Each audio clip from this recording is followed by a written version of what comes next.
चलिए बढ़ते हैं हमारे नेक्स्ट क्वेश्चन की तरफ। यहाँ पर हमसे ये बोला गया है 2 women and 5 men can together finish an embroidery work in 4 days, while 3 women and 6 men can finish in 3 days. Find the time taken by one woman alone to finish the work and also that taken by one man alone. यहाँ पर condition क्या क्या दी गई है जरा बहुत ध्यान से समझिएगा।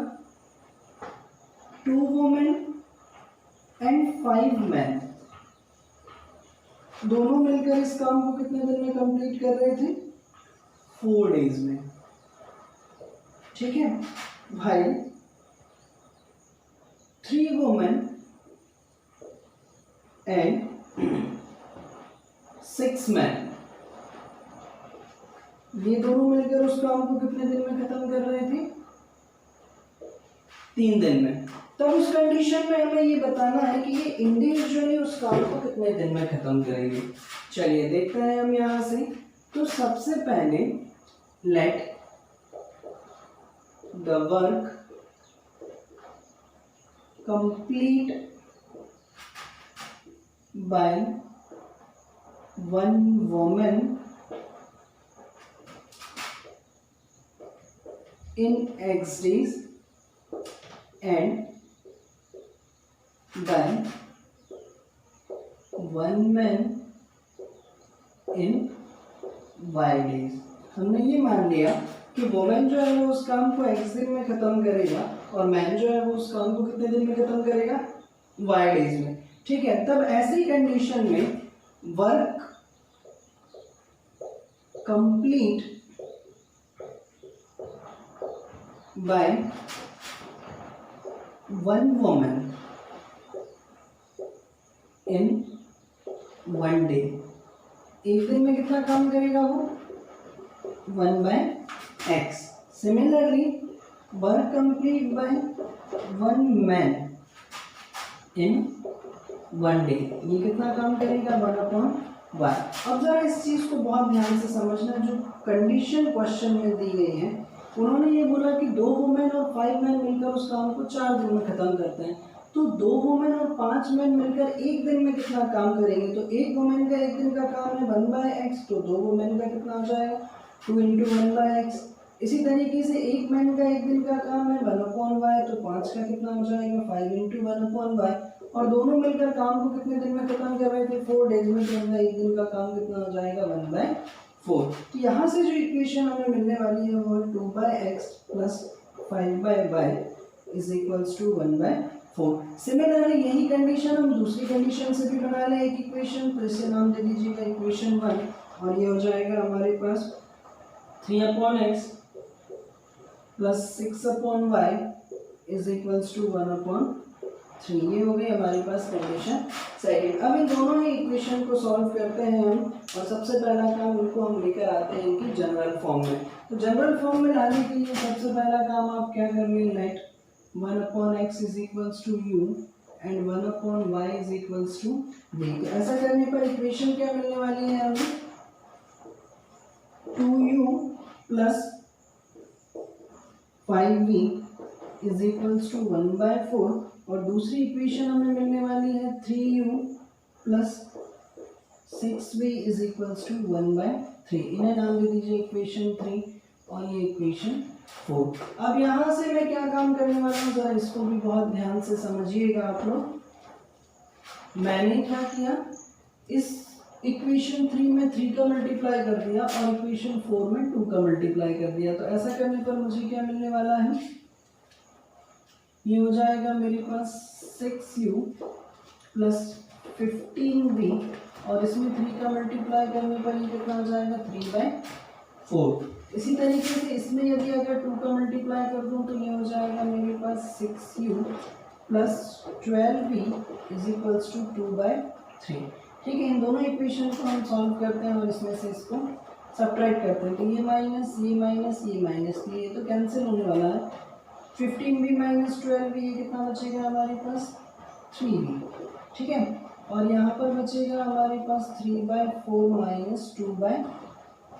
चलिए बढ़ते हैं आगे हम। तो यहाँ से हमें देखने को मिलने वाला है 3v = यहाँ पर एलसीएम लेंगे तो कितना आएगा? 12। 3 3 ज़ा 9 और 4 2 ज़ा 8, ठीक है। ये बचेगा 1/12, यानी कि v की जो वैल्यू आने वाली है वो कितनी आएगी 1/36। ये 3 जाकर इससे मल्टीप्लाई हो जाएगा। अब v बराबर हम क्या मानकर चले थे 1/y, है ना। v बराबर हम क्या मानकर चले थे 1/y। तो ऐसी कंडीशन में हमारे पास y की जो वैल्यू आने वाली है वो कितनी आ जाएगी 36, यानी कि मैन उस काम को कितने दिन में कंप्लीट करेगा 36 डेज में। सिमिलरली यदि अगर मैं इस y की वैल्यू v की जो वैल्यू है इसको उठाकर इक्वेशन 4 में रख दूं तो मुझे क्या मिलने वाला है, जरा यहाँ पर ध्यान से देखिएगा। 3u + 6 × 1/36 is equals to 1/3। तो ये हो जाएगा मेरे पास 3u इज इक्वल्स टू, इससे ये कैंसिल 6, यानी कि 1/3 माइनस 1/6, तो एलसीएम आएगा 6, यहाँ पर 2 - 1 यानी कि 1/6। तो u बराबर बचने वाला है 1/18 और ये था 1/x, यानी कि x की जो वैल्यू आएगी वो कितनी आ जाएगी 18, यानी कि वोमेन जो है उस काम को कितने दिन में कंप्लीट करेगी 18 डेज में। Here is the answer.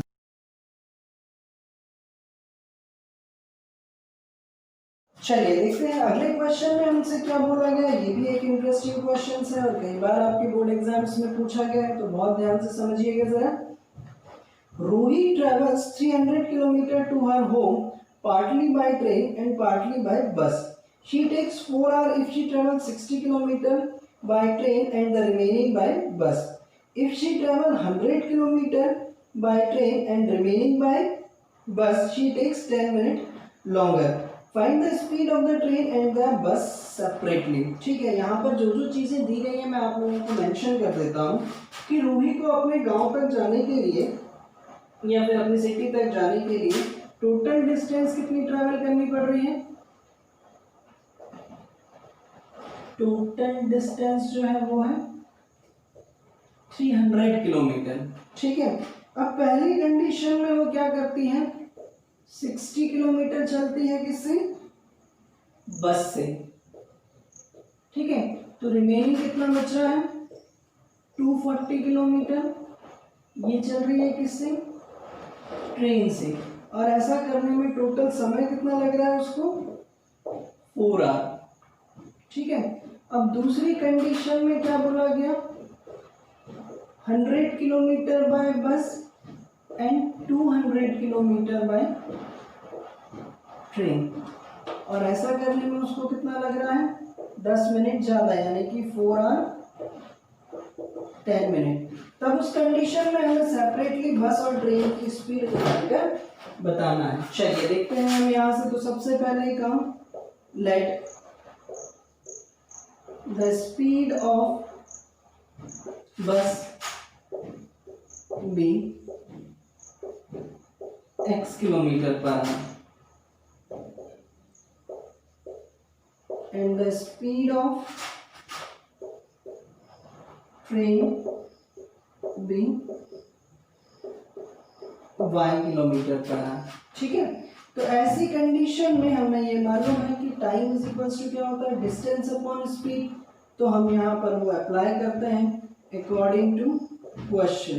Question के अकॉर्डिंग क्या हो रहा था, जरा यहाँ पर बहुत ध्यान से समझना कि पहली कंडीशन जब वो 60 किलोमीटर चल रही थी और स्पीड कितनी थी x, दूसरी कंडीशन हमारे पास 240 किलोमीटर बचा हुआ चल रही थी किस स्पीड से, y से। तो ऐसा करने पर टाइम कितना लग रहा था हमें 4 घंटे, ठीक है। दूसरी कंडीशन में क्या थी 100 किलोमीटर चल रही थी x की स्पीड से, प्लस बाकी बचा हुआ 200 चल रही थी y की स्पीड से, और टाइम लग रहा था 4 घंटे 10 मिनट, यानी कि 4:10/60। या फिर मैं इसे क्या लिख सकता हूँ 4:1/6, या फिर और भी आप अगर इसको चाहें तो ये हो जाएगा 25/6, ठीक है। तो आप चाहें तो इसे नाम दे दीजिए इक्वेशन 1 और इसे नाम दे दीजिए इक्वेशन सेकंड। चलिए बढ़ते हैं आगे, अब इन दोनों इक्वेशन को सॉल्व करते हैं और पहले ही काम इसको रिड्यूस करते हैं इसकी जनरल फॉर्म तक। तो जनरल फॉर्म तक लाने के लिए हम क्या करेंगे, let 1/x is equals to u and 1/y is equals to v। तो ये हो जाएगा हमारे पास 60u plus 240v is equals to 4। तो ये हो जाएगा हमारे पास 100u plus 200v is equals to 25/6। ठीक है, तो यहाँ से हम जब इसको सॉल्व करें तो सॉल्व करने के लिए कौन सी मेथड अप्लाई करें? सबसे पहला काम तो इन इक्वेशन को थोड़ा सा रिड्यूस भी किया जा सकता है ना। रिड्यूस अगर हम कर लें तो मैं क्या करने वाला हूँ, इस पूरी इक्वेशन को 4 से डिवाइड कर देता हूँ। तो 4 से जैसे ही मैं डिवाइड करूँ तो मुझे क्या मिलेगा यहाँ पर 15u plus 60v is equals to 1। और इस पूरी इक्वेशन को 25 से डिवाइड कर दूँ मैं यहाँ पर, तो यहाँ मुझे क्या मिल जाएगा 4u प्लस इसको 25 से डिवाइड करूँ तो यहाँ पर आएगा 8v और इसको 25 से डिवाइड कर दूँ तो यहाँ पर आ जाएगा 1/6, है ना। तो अब हम इसे आसानी से सॉल्व कर सकते हैं। आसानी से सॉल्व करने के लिए अब मेरे पास क्या टास्क बचा है, आप इनको सेम बनाते हैं। तो इसमें मैं 4 का मल्टीप्लाई कर देता हूँ और इसमें 15 का, इसमें 4 का मल्टीप्लाई करें तो अगेन वापस से वही इक्वेशन मिल जाएगी हमें 240v इज इक्वल्स टू 4। और इसमें यदि अगर मैं 15 का मल्टीप्लाई कर दूँ तो ये हो जाएगा 16u प्लस 15 इज 120v और इसमें 15 का मल्टीप्लाई करने पर 15/6। ये माइनस ये माइनस ये माइनस, है ना, ये कैंसिल। 240 में से 120 जाएगा 120v और यहाँ पर 4 माइनस 15/6, है ना। तो और यदि अगर हम इसे सॉल्व कर लें तो 120v is equals to LCM आने वाला है हमारे पास 6 4 से 24 माइनस 15, है ना। तो 24 में से 15 जाएगा तो कितना बचने वाला है हमारे पास 9। ठीक है, ठीक, 24 माइनस 15 9 अपॉन 6। इसको भी कैंसिल कर लूँ मैं यहाँ से, तो 3 3 ज़ा 9 3 2 ज़ा 6 और 3 से इसे कैंसिल कर लूँ मैं तो यहाँ पर बचने वाला है मेरे पास 40। ये 40 इधर आ जाएगा तो v इज इक्वल्स टू 1/80। ठीक है, अब v बराबर हम क्या मान कर चले थे 1/y। ठीक है, तो y की जो वैल्यू आई है हमारे पास वो कितनी है 1/80। दैट मीन्स y की जो वैल्यू होने वाली है वो है 80 किलोमीटर पर आवर। यानी कि ट्रेन की स्पीड कितनी आ गई हमारे पास 80 किलोमीटर पर आवर। अब यदि अगर यही वैल्यू में उठाकर इसको मैं रफ कर रहा हूँ, आप लोग पॉज करके नोट कीजिएगा इसे।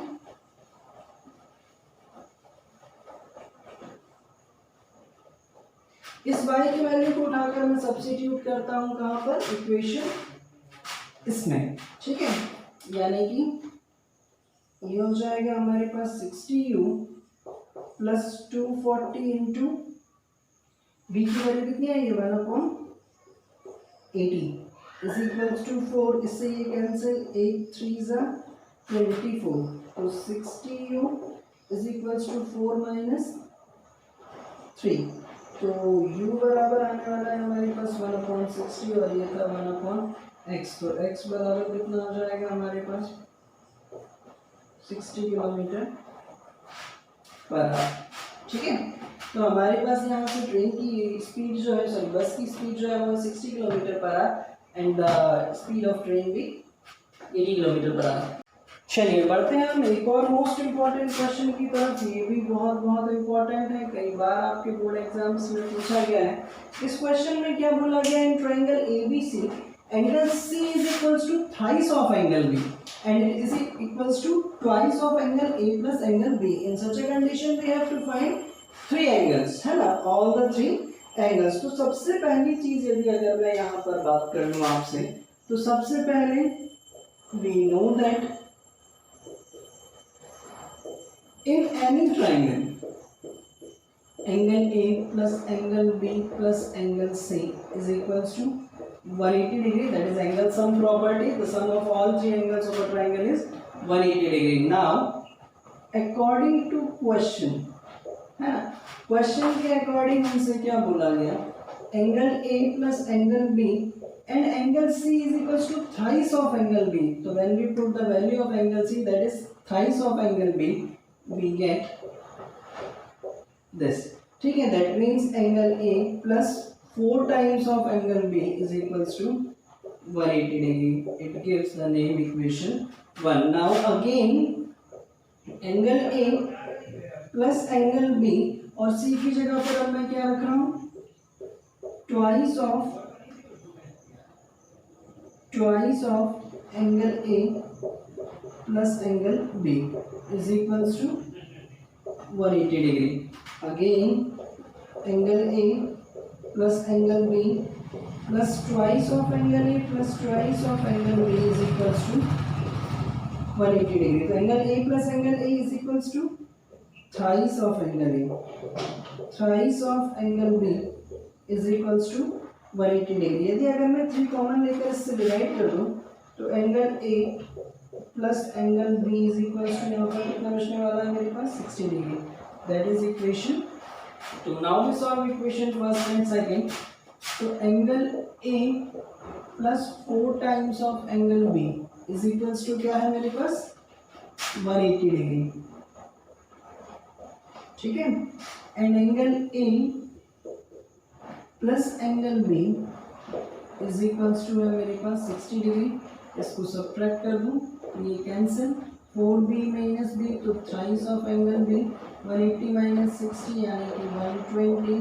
तो angle B is equals to कितना आने वाला है मेरे पास 120/3 दैट इज 40 डिग्री. ठीक है. अब एंगल B आ गया मेरे पास. मैं जानता था कि एंगल C बराबर कितना है 3 टाइम्स ऑफ एंगल B. ठीक है.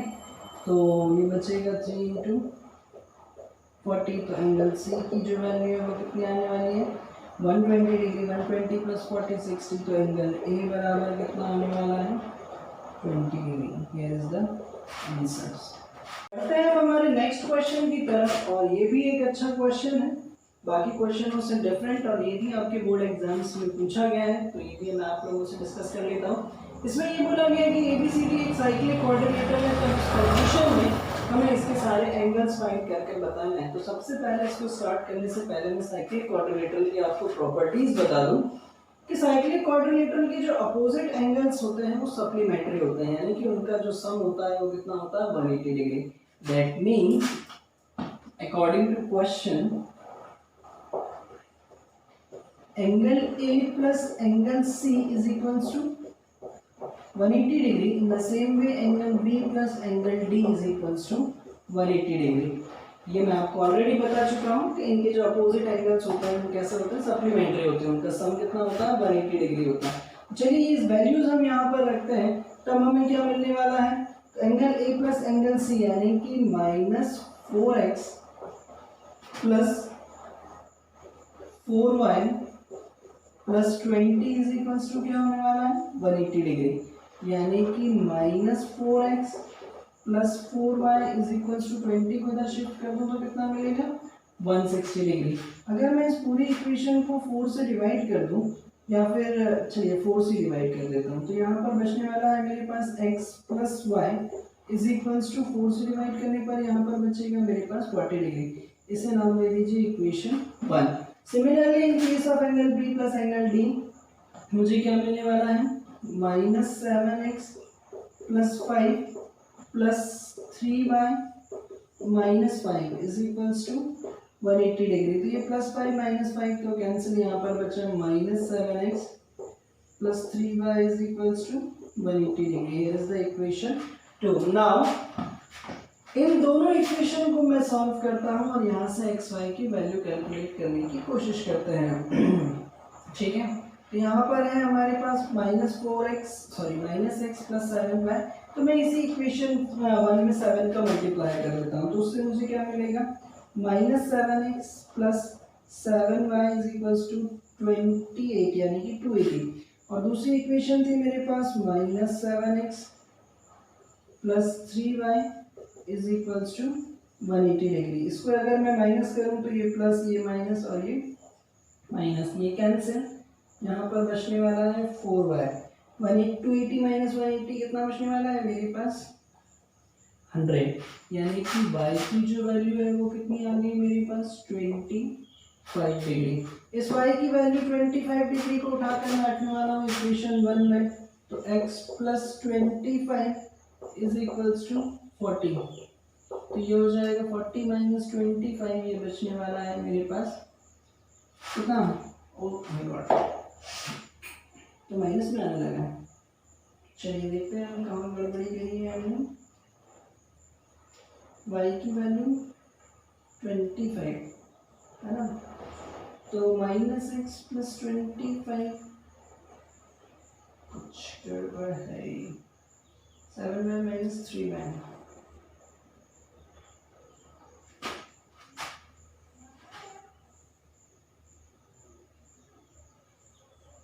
7 में से 3 जाएगा 4y, 280 में से 80 जाएगा 180 जाएगा 200, तो y की वैल्यू कितनी आ गई 25। इस 25 को उठाकर यदि अगर हमने x की वैल्यू माइनस में पॉसिबल है क्या, चलिए देख लेते हैं। ठीक है, x की वैल्यू यदि अगर माइनस 15 डिग्री आ रही है तो वैल्यूज रख कर देखते हैं क्या एंगल ए बराबर 4y प्लस 20 यानी कि 4 इंटू 25 प्लस 20, तो ये हो जाएगा 45 100 प्लस 120 डिग्री। एंगल बी की जो वैल्यू है 3y माइनस 50 यानी कि 3 इंटू 25 माइनस 5 यानी कि 75 माइनस 5 70 डिग्री। एंगल सी बराबर क्या मिलने वाला है माइनस 4x, ठीक है सही जा रहे हैं हम, 4 इंटू माइनस 15, तो ये आ गया हमारे पास 60 डिग्री। और एंगल डी बराबर माइनस 7 इंटू माइनस 15 प्लस 5, तो 15 सत्ते 105, 105 और 5 110 degree. Here is the answer.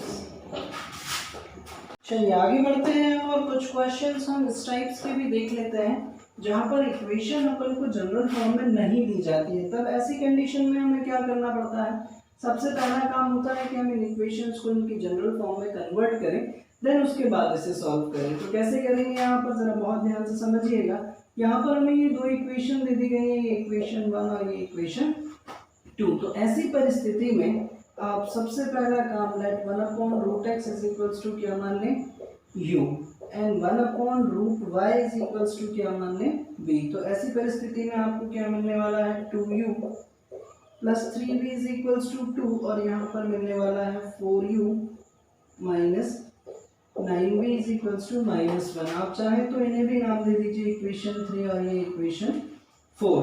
तो यहाँ से देखते हैं अब क्या होने वाला है कि यदि अगर मुझे इसमें एलिमिनेशन मेथड लगानी है तो इन वेरिएबल को मुझे सेम करना है। सेम करने के लिए मैं इस पूरी इक्वेशन में 2 का मल्टीप्लाई कर दे रहा हूँ, तो 4u plus 6v is equals to 4 और इस इक्वेशन को एज इट इज रहने दीजिए 4u minus 9v is equals to -1। ये माइनस ये प्लस और ये प्लस ये कैंसिल, 9v प्लस 6v ये होने वाला है हमारे पास 15v is equals to 4 plus 1 5।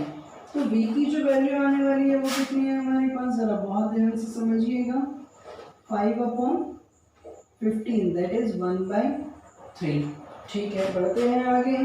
इस v की वैल्यू को उठाकर मैं सब्स्टिट्यूट कर दे रहा हूँ इक्वेशन 3 में, तो मुझे क्या मिलने वाला है 2u plus 3 into 1/3 is equals to 2 यानी कि 2u प्लस 1 ये कैंसिल हो जाएगा इज इक्वल्स टू 2। तो u बराबर 2 माइनस 1/2 यानी कि ये कितना आने वाला है 1/2। ठीक, तो जो u बराबर कितना था 1/x और 1/x की वैल्यू 1/2, तो x बराबर कितना होने वाला है हमारे पास, सॉरी 1/√x था ना, आई एम एक्सट्रीमली सॉरी। तो यहाँ पर √x की जो वैल्यू है वो आ जाएगी 2, तो x बराबर होने वाला है हमारे पास 4। इस तरीके से इसे सॉल्व करना है। सिमिलरली v बराबर हम क्या मानकर चले थे 1/√y और 1/√y की वैल्यू कितनी थी 1/3, तो √y बराबर हमें मिलने वाला है 3, दैट मीन्स y बराबर कितना होने वाला है 9।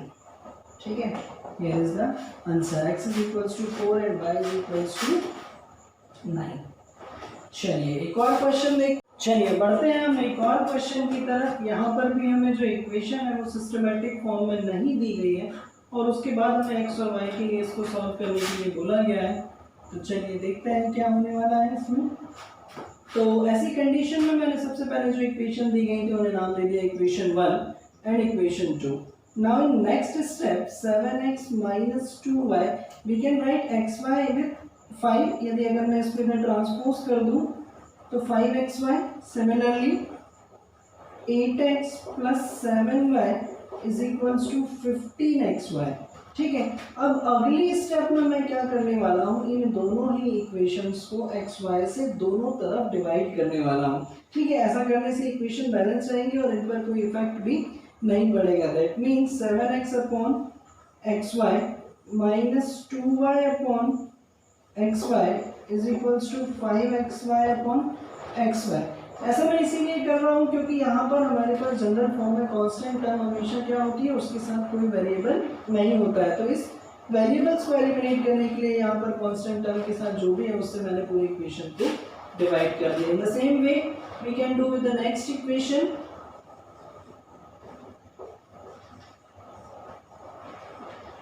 Is equals to 15xy upon x Y.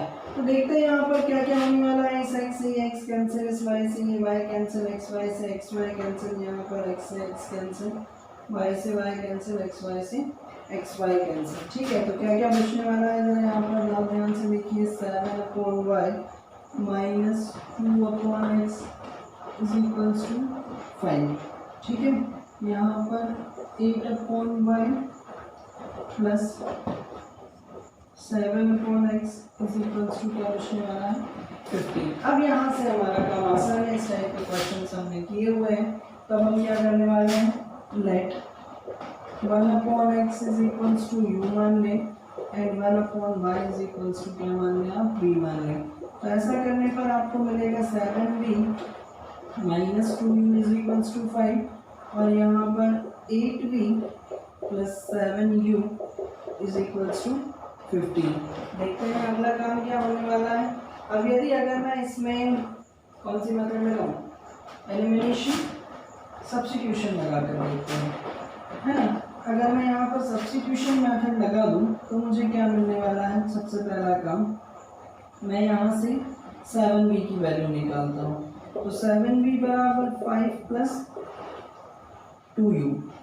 ठीक है, तो v की जो वैल्यू है वो मुझे कितनी मिलने वाली है, 2u अपॉन 7, है ना। इस v की वैल्यू को उठाकर मैं यहाँ पर सब्स्टिट्यूट करता हूँ और इसे नाम दे दीजिएगा इक्वेशन 3। ठीक है, तो 8 इंटू वी की वैल्यू कितनी है हमारे पास, 5 plus 2u upon 7 plus 7u is equals to 15। ठीक है, और यदि अगर मैं इसे सॉल्व करूँ तो एलसीएम कितना आने वाला है 7। यहाँ पर 8 5 ज़ा 40, 8 2 ज़ा 16u और ये 7 इधर जाएगा तो ये होने वाला है मेरे पास 49u इज इक्वल्स टू 15। चलिए और आगे बढ़ते हैं हम। तो ये होने वाला है मेरे पास 40 प्लस 16u प्लस 9u यानी कि 50 प्लस 15 65। ठीक है, ये होने वाला है 16u प्लस 49u 65u। ठीक है, अपॉन 7 इज इक्वल्स टू 15। ये हो जाएगा 40 प्लस 65u और यहाँ पर 105।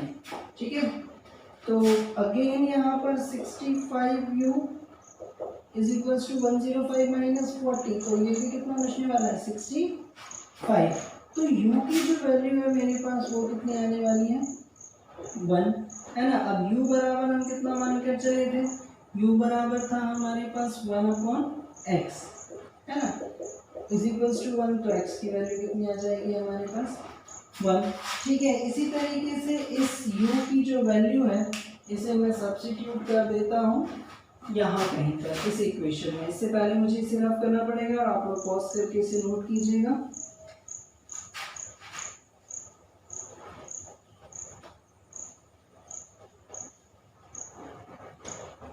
ठीक है, देखते हैं हम यहाँ पर। तो यदि अगर मैं इस u की वैल्यू को उठाकर इस इक्वेशन में रख लूँ तो 7v minus 2 into 1 is equals to 5। तो 7v माइनस 2 को इधर ले जाओ, ये भी कितना आने वाला है 7, तो v बराबर भी कितना आ गया 7। अब v बराबर हम क्या मान कर चले थे 1/y बराबर 1, तो y की वैल्यू भी कितनी आने वाली है 1। Here is the answer, x is equals to 1 and y is equals to 1.